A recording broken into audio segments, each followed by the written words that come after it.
Hello everybody, welcome to another exciting episode of Design Dorks, the show that challenges common sensibilities, the ideas of basic discussion, and nerds out about Smash Brothers for no purpose other than our own self-aggrandization. That was the most perfect description of this show I've ever heard. 10 out of 10. I'll take it. I am Pirk Kong, voice of Designing 4, and this channel belongs to... Myself, the Duke of Dorks, who you know who I am. Wow, first episode you were like, oh wow, I'm so self-conscious about being the bigger name, and now I'm fully just, I've embraced my role. Yep, I'm full of myself, you all gotta deal with it now. This is the character. Alrighty, so, today we've come up with the discussion. Last time we discussed a bunch of possible Smash Ultimate DLC hopefuls that might or might not happen, but more had exciting implementation. This time, actually kind of fortuitously on the heels of your Diablo video, we're taking a look at characters who we think have no chance in hell at getting in Smash Brothers as a playable character. Like, the way that you phrased it was that you would bet money, your life savings, that they would not get into Smash Brothers. And I would be happy to make that bet. We're not talking about things like, oh, we don't think that assist trophies can be playable, or no rules like that. This is literally like Brash the Bear from Donkey Kong Country 3 levels of just, this is never happening, but we think it could be fun. So we're gonna try to sell you all on these ideas. Exactly, but... dude, Donkey Kong Country 3 polls on the Brothers Bear. Damn. It was a Smashboards meme for a while. Oh. That's where that comes from. Alright.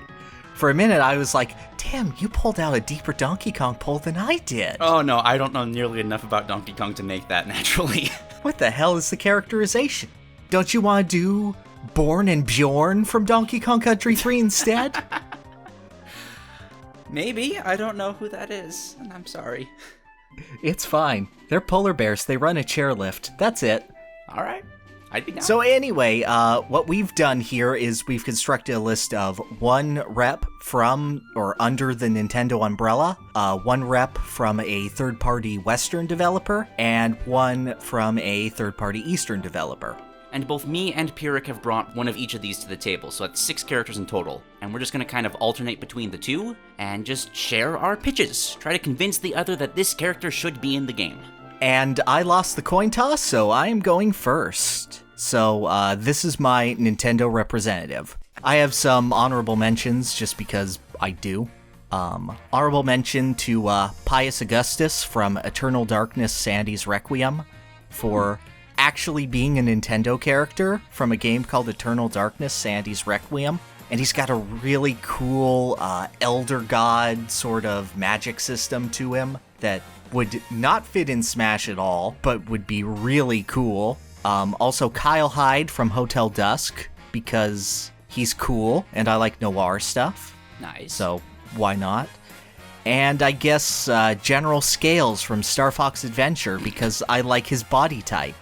And, you know, I think in the Brawl days, it was like a meme or something to go, yeah, we didn't get a boss fight with him in his actual game, so we're owed this one. That would be something. Mm-hmm. But today, instead, I have settled on a Kirby character for my pick. Ooh. And it's not one of the popular ones, because I still have faith that Magalore could make it in, or Adeline, or Susie, or someone else. But what I wanted to do was I wanted to represent the feel of Kirby, the excitement of using powers in different situations, which Kirby honestly doesn't really do. I mean, he gets the whole, now I've got your power shtick really well, but... it's not using his powers in specific situations. It's just using his stubby little body to sneak into low tier every single game. And, you know, eating them if they have a move that is hype. And that's basically what Kirby does. So I settled on a different copycat from the Kirby series, and that is Tack, the cat burglar, who first appeared in Kirby Superstar. Now, Tack as a basis kinda sucks. The guy literally only has one attack. It's a little cat's paw that shoots out of him and steals stuff. And then he runs away with his little bag with all the things that he took from you, and he flies off, and you're sad because he stole your power.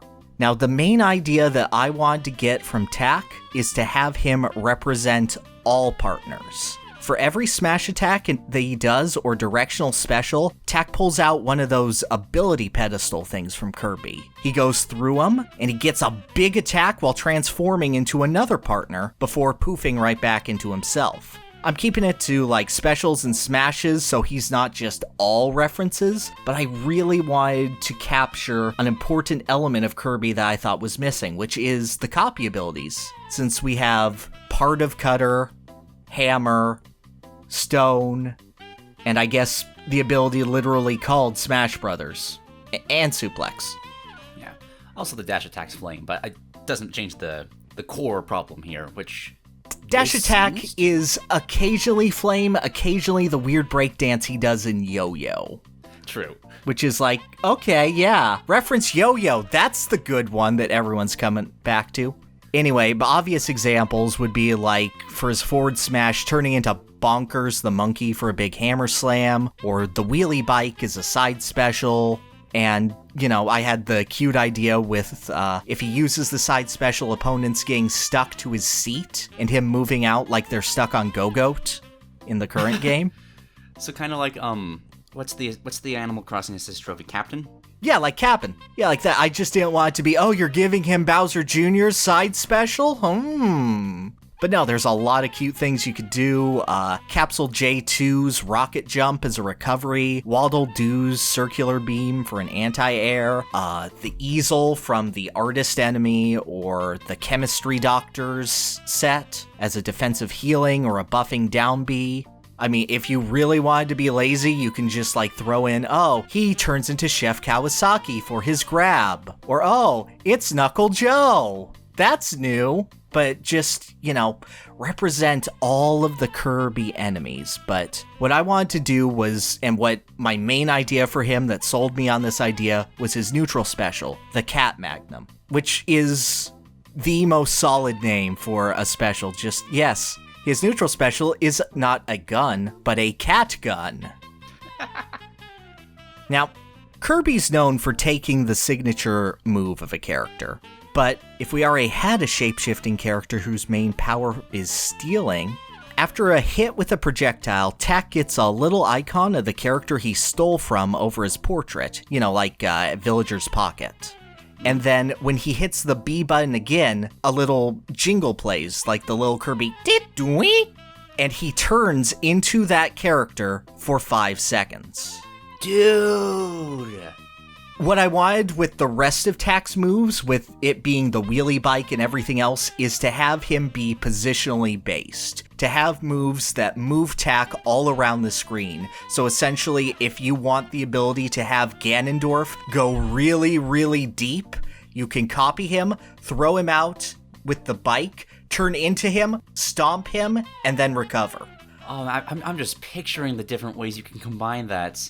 Oh, that'd be so fun! So, I stole this partially from Shang Tsung's design in Mortal Kombat, where he can do something very similar, or has a couple of presets, but in a platform fighter, where you have so many movement options and so many possibilities, I just want it. I can definitely see that. I'd always kind of thought of something like that for, like, if Ditto was ever in the game, but the problem with Ditto is that he can't really do anything outside of the transformations. But this is a perfect way to take that mechanic and just allow it to exist on something that has more than the transformations, but is also designed around that mechanic. Exactly. I mean, I do have people wary that, oh, this is going to break the game or whatever, having, you know, Little Mac for 5 seconds and then he can actually chase you off stage. Like, that's really good for doubles, and I can think of a couple ways to balance it, like not being able to shield while you're transformed, but the main conceit is just, I think it's fun. I think it's really, really fun. Absolutely. So how would it work, like, could you be knocked out of the transformations? Do you, like, take on that character's, like, weight and hitbox when you transform into them, or is it just the moves? Like, I was thinking hitbox, but not weight. I was thinking the physical form of the character without the, what am I trying to say here? The physicalness without the physicality, I suppose. Okay. Without the necessary weight and momentum. I mostly just wanted it to... Do you want this character to do a cool thing that they normally couldn't? There you go. I really like that, dude. That's really good. That's about all I got. I mean, it's easy to give him a final smash with just call all of the partners to beat you up, or turn into you and beat you up. I just want to... Well, there's a playable Master Hand in the game. You could have him just steal that and just go with it for a bit. Oh, dude! If he could randomly turned into one of the bosses for his final smash. Oh, any of them? Oh, that'd be so good. It's like he just finds a picture and just punches the picture and turns into him. I mean, never going to happen. There are so many more deserving Kirby reps, but just like, I could not think of a better character in Nintendo's Pantheon that could represent, the whole copying ability. Ironically, even more than Kirby. Yeah, you're right. I mean, like, the only other character I could think of is the aforementioned Shang Tsung from Mortal Kombat, and maybe the Spy from Team Fortress 2. That would also be pretty hilarious. So yeah, that's the basis of my thoughts on that. Glad I could hook you with that. Yeah, the second you said copying for the actual characters, I was just sold. I love abilities like that really force you to adapt on the fly, just be able to be ready for any kind of strategy, any kind of matchup. That's why I love Smash Brothers so much. Absolutely. Alrighty, I'm tapping out. You can go ahead. Alright. So I really liked what Sakurai did with the Piranha Plant, finding a generic enemy and just using that to create a really wacky playstyle that nobody else could really do. Did we both pick generic enemies? Yes, we did. So looking over Nintendo's various catalog, I kind of thought maybe like the Space Pirates for a bit, but they're not as interesting, and I honestly think that could be almost possible if they had to put in another Metroid character. Yeah, I could see that. That was my original, if we can't have Ridley, can we at least have something character? But then we got Ridley, so it was fine. I eventually settled on The Legend of Zelda's Stalfos, specifically the four-armed captain from Skyward Sword. Ooh, but taking inspiration from the mechanics of others in the series. Alrighty. So, first off, just opens up a lot of interesting moves as a baseline because he's got four arms. It gives him a little bit of a General Grievous fighting style. Bit of a slow-moving, whirling fortress that you have to, just kind of wait for an opening and stab him when he's not slashing at you. But the fun comes into play when you consider how Stalfoses are usually killed in Zelda. Because they don't just fade away when they take too much damage, their bodies crumble and their head gets knocked away. So when hit with a move that would KO them, this Stalfos body would fall to pieces and the head will get sent flying, giving Stalfos players a second chance at life if they can get their head back to their body. It would be this really weak, it's got a neutral air and a jab, and that's it. And you just kind of dodge around your enemies to try and get back to your body so you can continue fighting. Oh, that's great. I love that. But I wasn't quite happy with that just as a baseline because I want to throw 10 gimmicks on my movesets and call it a day. So, I want a mechanic somewhat similar to Peach's turnips with the Stalfos' weapons. Because part of this guy's boss fight in Skyward Sword is that he only has 2 weapons at first, but he draws more out of his ribs. Ooh. So what I want him to do is that he can use his down special to draw a new weapon out of his ribs, and use the side special to throw away one of the ones he already has. And he can use different weapons here. Kind of cycles around like the Pikmin do, like the red, blue, white, yellow, that's not the right order, Ooh, but you know what I mean. I do like that. Yeah. So these weapons wouldn't change up the actual attacks, the animations are the same, but they change the effect the attacks have. A sword does more damage, a club provides more knockback, an axe does more shield damage, that sort of thing. I see. It could lead to a lot of fun strategic customization mid-match, building your Stalfos to break shields or kill super early or whatever. Now, let me ask, is that a random selection or is that on a rotation or? It would be on a rotation, so it would go sword, club, axe, some fourth one that I didn't write down Yeah. a spear or something, or I don't know. But you just cycle between those. Would they function as items in the same way that Peach's turnips do, or would they be unique to the Stalfos? I would say they would function like items and kind of use the same like character animations as the home run bat, but just obviously a much weaker version of that. Right. So you could technically give like any character a sword or a club or an axe, but it only does like 6-7% damage. But it's still an option, you know? There would be a little risk of giving your opponents an item, but it'd be better to throw them away to customize your item, your weapon loadout, as it were. No, that's really cool. I have to say, I'm really enamored with the idea. When you brought it up at first, I was like, okay, yeah, I've played as Machamp before. I know how this goes. And then I was like, oh yeah, I've played as Dry Bones before. I know how this goes. But the way that you're able to collect, I love the idea of the skull. It's, Devora, the bug lady from Mortal Kombat 11, has a very similar mechanic where one of her styles is that you can beat her and then out of her human carapace comes this like giant wasp that you control that only has a couple of moves to give you like a last-ditch chance to win. This reminds me a lot of that, but a lot more comical and less disgusting and terrifying. And I am all for that. I just love the idea of, like, managing to gimp someone, kill someone as just a skull. Like, you don't even go back to the body, you just jump off the stage and, like, do a neutral air and prevent them from recovering. Oh, that's so good. That just sounds delightful to me. I'm imagining having some way to get the head off, and then just the head automatically finding its way back to the body in, like, a slow, predictable way. But just being able to style on your opponent by tossing the head and just going, Geronimo! Nom nom nom nom. Hello, Blast Zone. That would be great. I almost want the head to be able to act like an item in that way. that, like, you could catch your opponent's head and just toss them off the stage. Oh, that's like, you silly. could struggle out and bite them or something like that, but... So you're saying, like, everyone gets cargo throw against this one character? Yes, if you knock his head off, everyone gets cargo throw. Good. I like that. This appeals to the Donkey Kong side of my brain.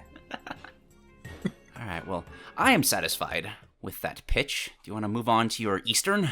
Yes, I will. So, right. Originally I had Beatrice from Umineko When They Cry here, but not only did I realize that is so obscure of a pick that no one would listen to this part of the podcast. I have no idea who that is. It's the character that I left the little spiel on in the Diablo comments. Oh! Okay. Yeah. I slightly know who this character is. Yeah, but I realized that this would just be my platform to tell people to play Umineko because it's good and has really good music, and I want the music in. So, play Umineko. The first 2 hours are really ungodly slow, but it picks up after that, I promise. So then I moved on to, okay, what are characters that I both like and would like the playstyle of? My other honorable mention here was Dimitri from Darkstalkers, because he's my main in that game, and just, like... Oh. Imagine Terry's Rushdown. Like, literally just Terry moves, and, like, a dive kick. Now imagine that he's Dracula. That's the end of the pitch. That sounds pretty hard. But who I settled on was probably my most likely here, because if this series got another rep, he would be in contention. But I don't think that this series will ever get another rep. And the character that I chose was Revolver Ocelot from Metal Gear Solid, the cowboy gunslinger. Nice. All right, I'm interested to hear this. Now, as far as a Metal Gear rep goes, he's really cool and such. You could argue that, Big Boss would be a better rep, being, Naked Snake and having all of these different opportunities and all these different flexibilities based on his specific games, being Metal Gear Solid 3 and Metal Gear Solid 5. Yeah, and then there's Raiden to contend with as well. Absolutely. I just had a fun idea, and this is by far the best character to do so. And also, I want a cowboy. And, like, I can't think of a better cowboy. I know people will immediately go, well, I mean, Red Dead Redemption is right there, but... My brain jumped to McCree, but there's, like, 7 other Overwatch characters. Also very fair. But I like the idea of Ocelot. Mm-hmm. How do you think he'd work? The main thing that I want to focus on with Ocelot is his revolver. This is a guy that sexualizes the act of reloading a gun. He goes, I love to slam a long silver bullet into a well-greased chamber. The reload time is exhilarating. So, I wanted to capture that feeling. I wanted to capture the thrill of being open to take another shot, knowing that skill will carry you through. And that's the star of the show, the Colt Single Action Army, the greatest handgun ever made. I want Ocelot to be a character who bounces his bullets off of the stage. You hit the special button, you hear a little click from the gun, and he can metal blade them off in a ton of different directions. Just a little tick, so that you know where to aim, and then fire it off. You get a little curve like Pitt's arrows, and then these babies bounce off of targets, off of stages, off of whatever. I want you to pull off insane angles, like jump off the stage, shoot it off of the stage to intercept your opponent's recovery so they go up into you and then you spike them. Like, I don't want it to be I'm Joker's... kind of just in awe right now of the possibilities of that. I don't want it to be Joker's gun. I don't want it to be a gimping. I want this that rewards you for trying to look cool and doing extra damage because you tried to look cool. And I want it to be just, have the drawbacks of the revolver as well. You get 6 shots, and you can fire them off one after another if you need. But the reload time is going to be agonizing. You're going to watch him open up every chamber and slide a bullet. 1, 2, 3, 4, 5, 6, locked and loaded. But yeah, that's the main conceit, because just imagine 8 Ocelots on Temple. Specifically, the center area. Yes, yeah. Exactly. Right there. Just with the infinite pew, pew, pew, pew, pew, pew, pew, pew, pew. The chaos that you can cause from that is so nice. Could I make a request for it? Of course. Could it deal more damage the more times it bounces? That is what I would hope for. I want it to be just like, oh, you shot them? Oh, it does a stun. You bounced it off of them? Well, damn. Damn, son. They get like the little zoom in effect or whatever that happens when you hit the big moves. I wanted to like zoom in on like the trail the bullet made to get to where it ended up. Oh, that'd be so good. Just a little smoke trail. Now, I want this with all my heart. Simple geometry all the way. Yeah. What I like about Ocelot is that as he's a boss in the Metal Gear games, you don't have to play with the whole stealth mentality of the rest of the games. The Metal Gear Solid series since 3 actually has a rather complex and stemming form of close quarters combat that is very rarely brought up or approached. And Ocelot actually gets a final boss fight, which is entirely hand-to-hand. So he has a lot of good close-range combo moves with the potential to finish it off in style. I was just about to ask like what the rest of his moveset would be, but that answers that question pretty nicely. Would it all just be close combat things, or is there any other weird, interesting things to bring? He's got a bunch of stuff. He is very talented at torturing people with electrocution. I don't know how you add that, but go wild with that. He has an electromagnetic shield that when he activates it can reflect any physical projectile. The Metal Gear games also have tranquilizer rounds that slow people down, and if you hit them in specific limbs, it'll start to numb that limb. So there's a lot of just little tiny details that in the Metal Gear series that Snake's current design can't really capitalize on that you can totally do with Ocelot. All right. The main thing that I want to capitalize in here is that Ocelot is never a straight-up fight. He is a schemer. He is the one step ahead of you character in everything, and I want to reflect that specifically with the bullets, but I want to set up his close combat to go into long range, and his long range to go into close combat. He is the man with the plan, and if you don't go in with a plan with him, you're going to get shown up. But if you have a plan, oh baby. That sounds pretty sick. My brain is just ping-ponging between bullets right now, just wondering, just like, oh, that stage would be cool for that. Oh, that stage would be cool for that. Okay, and with a new microphone, that is my general idea for Ocelot, with the obvious final smash being just bring out the giant Metal Gear that we only see in backgrounds for some reason. Why wasn't this a boss? Absolutely. That would be sick. So my first choice for an Eastern third party was Larry Butts from Phoenix Wright, but I could not for the life of me figure out what to do with him. So but I love it. Kept looking. It would be very funny. But I kept looking, and this is hilarious because I didn't plan to choose the same franchise as you, but I eventually settled on Metal Gear because there is a character there that I would love to play as in just anything, and that character is Psycho Mantis. Okay, I'm sold, but continue.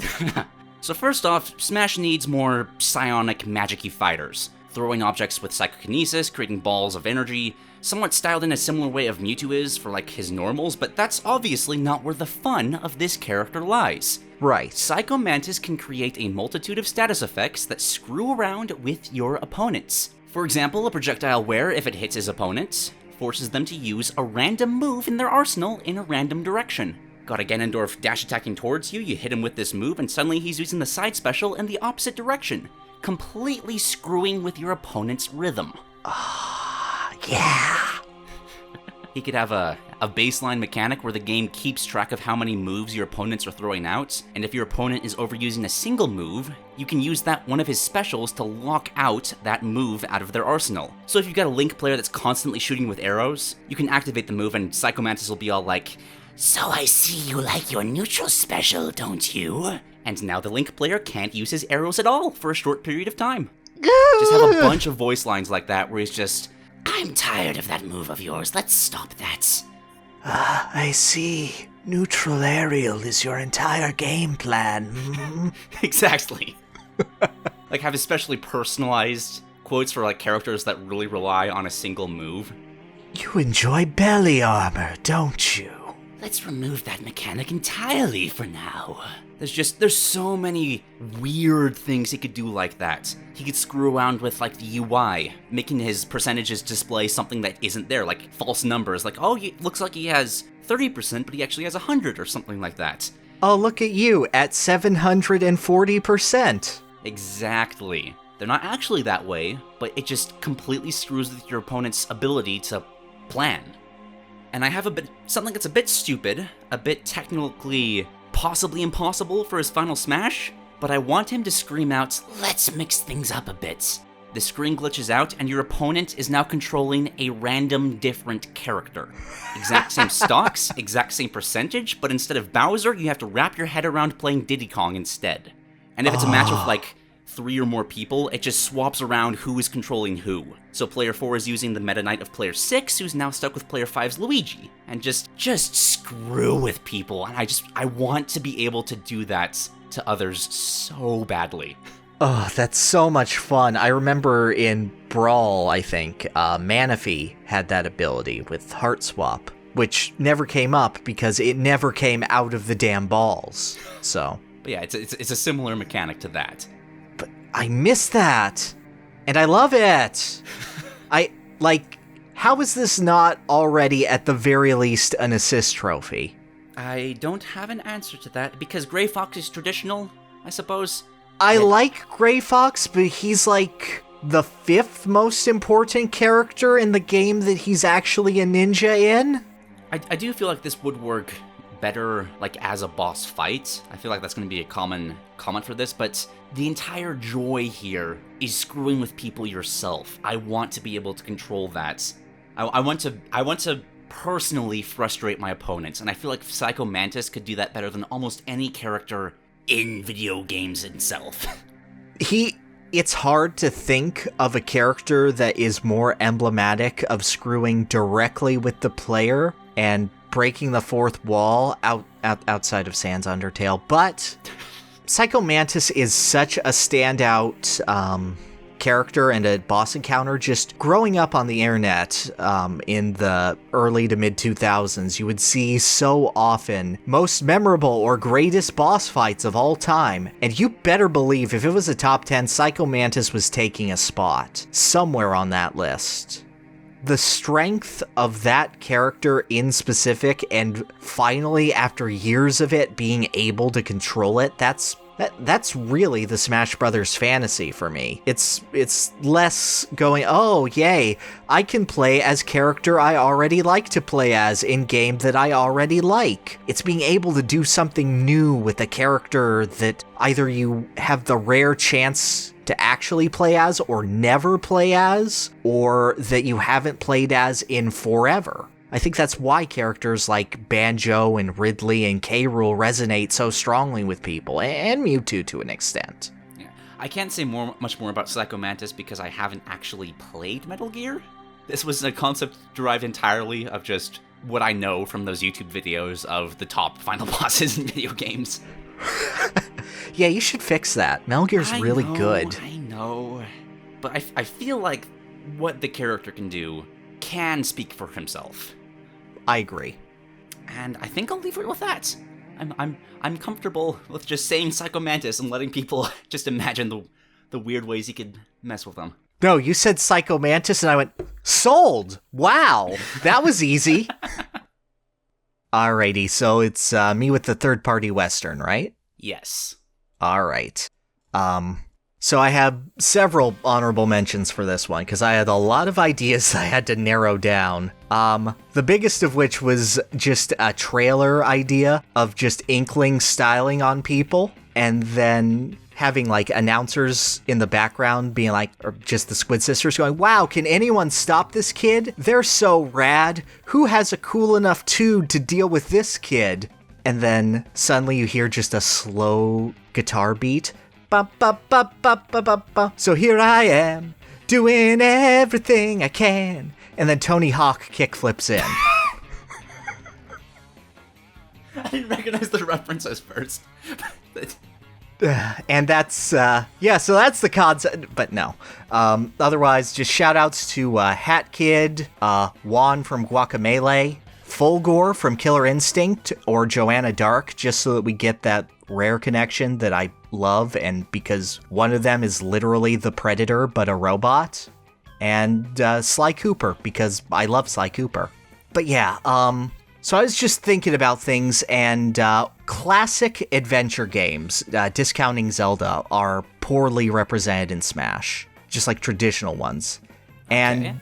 That's a genre that I would love to represent and fill out. Now, the main people to pull from that are Lee from The Walking Dead, who I don't want because that's story-driven and there's not really an intrinsic joy to playing as that character, considering how oppressive that environment is. It's the same reason I don't love survival horror characters for Smash.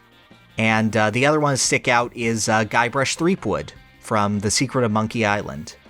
Oh, I didn't know that. But I hate him. He is a loser nerd, and he's not fun. And Monkey Island is full of bad puzzles, specifically the second one. And everything around him is much funnier than he is. So, I decided to settle on a better character. A better two characters. A better two characters, one of which is a dog with a gun. And so I chose Sam and Max. Oh, okay. So my main idea for this is Sam, who is the dog in the trench coat, is the main fighter. I mean, he's got a giant oversized pistol called the Big Kill. And it's huge and it's impressive, and I want him to never ever shoot it. I want him to grab the barrel of the gun and use it as a bludgeoning weapon, or do cool gun tricks while Max stands in the background like Pokemon Trainer and applauds. And asks, hey Sam, why don't you ever use the gun? What I want from these characters is I once proposed on this podcast to bring Crash Bandicoot as the Daffy Duck, to bring cartoon chaos. I want these two to embody cartoon comedy, to do just the sole lapse of logic and making fun of people and making wisecracks all the time, just doing things because they are funny and because it somehow works out in the end for them. Sam's neutral special is he reaches into his trench coat and he throws out a random piece of junk and hopes it works. And I'm talking like give him 20 different options here. Like, just to name a few things that I've listed out that these guys have as interactable objects. Bowling balls, a talisman that controls gastrokinesis, Satan's shopping list, a snowball that has been bleached yellow, zombie Abraham Lincoln's brain, holy water, nitrous oxide, paper clips. There are so many pointless references. They don't even have to be from their own series. He could reach out and throw out a cuckoo, or he could reach out and throw out Stalfos' head or something. I don't know.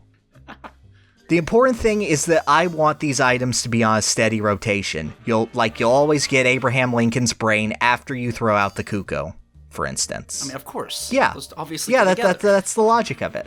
You might call that taking away the point of pure chance and pure chaos, but I think that there's nothing more adventure game than throwing out your entire inventory in order to get the one thing that you need in order to progress forward. And, if you really want to mix it up, maybe based on his alt color, he'll start at a different point in that rotation. Just if you really want to mess with your opponent's head and go, okay, so the standard color starts with the bowling ball, but the green alt, that starts with a tank. And just from there, I want them to be pure comedy. Like, instead of having a grab, Max jumps out of the background and just beats anyone up. And then Sam just, stands there as Max is punching them and holding them down and hits them in the back with a baseball bat or something. Well, there's a cartoon dust cloud. Just, I don't want anything that they have to work conventionally. And I don't even mind them using random assets. You don't have to generate a million different things. Just have Sam pull from his trench coat flood out and beat people with flood. Or you tie it to the specific stage.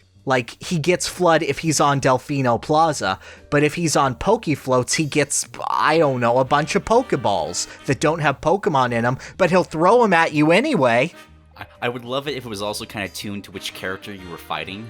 Yes. Just to make it a little more insulting to whoever it is. Mm-hmm. Like you fight against Peach, you actually pull out a toad and just smack it. Yes. Yes. The big concept I had was essentially him having Max for all of these powerful moves, but he can send Max away. And depending on the stage, Max will come back with the item in question and be like, here, I found this. I don't know what it's good for, but hopefully the stage isn't banned and competitive. That does make things a little wonky. But honestly, I don't feel like Smash Brothers should be designed around that. This sounds fun, and I want to have it. That's the point that I want to have. You can argue that, yes, no, command select from hero, that ruins all of the competitive elements of this. This character should never be allowed. But no. That kind of goes against what Smash Brothers is. Yeah, it's just, if character is fun, let them be fun. And, as long as they're still reasonably competitive with the rest of the cast on a functional level, Little Mac, then they'll still be enjoyable, and they work as a design. Even going back to something like Bowser and Melee from a non-purely competitive standpoint, that's a character that, is greatly overshadowed by everyone else in the cast and doesn't have the chops to cut it, but from a casual standpoint, he's fun. We haven't gotten a move that's like his Melee Koopa Claw where he just grabs you and bites you as a command grab. That's really cool, and I don't know. I felt that there would be no one to better represent the comedy aspects of the genre, the playstyle of the genre, and just being enjoyable like these two would. I am definitely... The second you said the comedy aspect of cartoons, I was 100% sold. I thought that would I'm get not too you. familiar on the characters though. What would their final smash be, do you think? Oh, their final smash could be anything. So Max becomes the president of the United States at one point. So that's a possibility. They also go into the Devil's Playhouse and stop an alien invasion from a gorilla. So they have an alien invasion aspect to it. They have a talking police car that they can run people over in. Okay. This is a nonsense game for nonsense, and it is adventure game logic taken to its absolute extreme. And that's kind of why I love it, and kind of why I hold those games in such high regard. It's not afraid to be silly and dumb, and just play with the whole, this is a buddy cop flick, and the buddy cops are two idiot cartoon characters. Now they're in space. This is a series that has a Chuck E. Cheese style pizzeria where the animatronics have a 3-minute song singing about how this is not a front for the mafia. Yeah, I'm sold. I'm so sold. I love antics like that. It's one of my favorite things just in entertainment in general. Oh, I also forgot Santa Claus is the main villain of Season 2, so. Of course he is. Yeah. Why wouldn't he be? So, that's the general pitch and idea. You can go anywhere with this as long as it's funny. And they are funny characters, so. 12 out of 10. I love it. I'll take it. Okay, so I'm going to need you to humor me a bit just to start this one off. I actually have a sound file that I just want you to play and listen before I start talking here. Because this character in particular, I knew immediately who I was going to choose before. Okay, let's see. Battle. Before this. So just go ahead and listen to that sound file. The sound file is titled The Battle Cry of the Ages. Leroy! Shit. It didn't even get to the second syllable, and you are so right. Leroy Jenkins! Oh my god, he just ran in. There is no character in the gaming medium quite like Leroy Jenkins. A simple internet meme of a paladin charging headfirst into certain death that has risen to not only break out of the game it came from, it has become the de facto term for recklessly diving into danger.